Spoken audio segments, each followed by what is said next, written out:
ಮೇಕೆದಾಟು ಪಾದಯಾತ್ರೆಯನ್ನ ಮಾಡಿದ್ದಂತ ಮುಖ್ಯಮಂತ್ರಿಗಳಿಗೆ ಅಶೋಕ್ ಅವರು ಸವಾಲಾಗ್ತಿದ್ದಾರೆ. ಮೇಕೆದಾಟು ಪಾದಯಾತ್ರೆಯನ್ನ ಡಿಕೆ ಶಿವಕುಮಾರ್ ಅವರು ಮಾಡಿದ್ರಲ್ಲ, ಇದೀಗ ಅವರಿಗೆ ಅಶೋಕ್ ಅವರು ಒಂದು ಸವಾಲು ಹಾಕ್ತಿದ್ದಾರೆ. ಚೆನ್ನೈ ಕೈ ಕಚೇರಿಯವರೆಗೆ ಪಾದಯಾತ್ರೆಯನ್ನ ಮಾಡುವಂತೆ ಸಲಹೆ ಕೊಡ್ತಿದ್ದಾರೆ.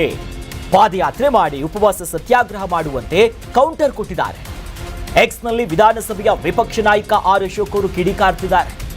ಬಿಜೆಪಿ ಸ್ವಲ್ಪ ಈಗ ಅಲರ್ಟ್ ಆದಂತೆ ಕಾಣಿಸ್ತಿದೆ. ಎಲ್ಲ ವಿಚಾರದಲ್ಲೂ ದೃಶ್ಯದಲ್ಲಿ ಗಮನಿಸ್ತಿದ್ದೀವಲ್ಲ, ಮೇಕೆದಾಟಿನ ವಿಚಾರಕ್ಕೆ ಸಂಬಂಧಪಟ್ಟಂತೆ ಸುದೀರ್ಘವಾಗಿ ಡಿಕೆ ಶಿವಕುಮಾರ್ ಅವರನ್ನ ಟ್ಯಾಗ್ ಮಾಡಿ ಚುನಾವಣೆಗೂ ಮುನ್ನ ಅಧಿಕಾರ ಹಿಡಿಯೋದಕ್ಕಾಗಿ ಮೇಕೆದಾಟು ಪಾದಯಾತ್ರೆ ಒಂದು ಬೀದಿ ನಾಟಕ ನೀವು ಮಾಡಿದ್ರಲ್ಲ ಸ್ವಾಮಿ, ಈಗ ಯಾಕೆ ನೀವು ಸುಮ್ಮನಿದ್ದೀರಿ, ಈಗ ಹೋಗಿ ಮಾಡಿ ಅಂತ ಎಕ್ಸ್ನಲ್ಲಿ ಬರ್ಕೊಂಡಿದ್ದಾರೆ. ಹಾಗೆಲ್ಲ ಮಾಡೋದಕ್ಕಾಯ್ತು, ಈಗ ಮೌನವ್ರತ ಆದರೂ ಮಾಡಿ ಏನಾದರೂ ಮಾಡಿಕೊಳ್ಳಿ. ಚುನಾವಣೆಯ ಮುನ್ನ ಎಲ್ಲ ಹೈಡ್ರಾಮಾಗಳಾಗಿತ್ತು. ನಿಮ್ಮದೇ ಕಾಂಗ್ರೆಸ್ ಪಕ್ಷದ ತಮಿಳುನಾಡು ಘಟಕದ ಅಧ್ಯಕ್ಷರು ಮೇಕೆದಾಟಿಗೆ ಒಂದು ಇಟ್ಟಿಗೆ ಹಾಕೋದಕ್ಕೆ ಬಿಡಲ್ಲ ಅನ್ನೋದಾಗಿ ಹೇಳ್ತಾರೆ.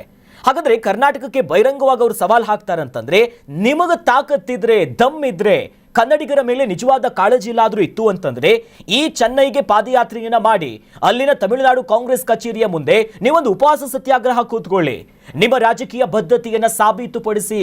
ಅವತ್ತು ಓಟ್ ತೆಗೆದುಕೊಳ್ಳೋದಕ್ಕೋಸ್ಕರ ಪಾದಯಾತ್ರೆಗೆ ನಾಟಕ ಆಡಿದಂತ ನೀವು ಈಗ ತಮಿಳುನಾಡಿನ ಮೈತ್ರಿ ರಾಜಕಾರಣಕ್ಕೆ ಹೆದರಿ ತಲೆಮರೆಸ್ಕೊಂಡ್ರಾ?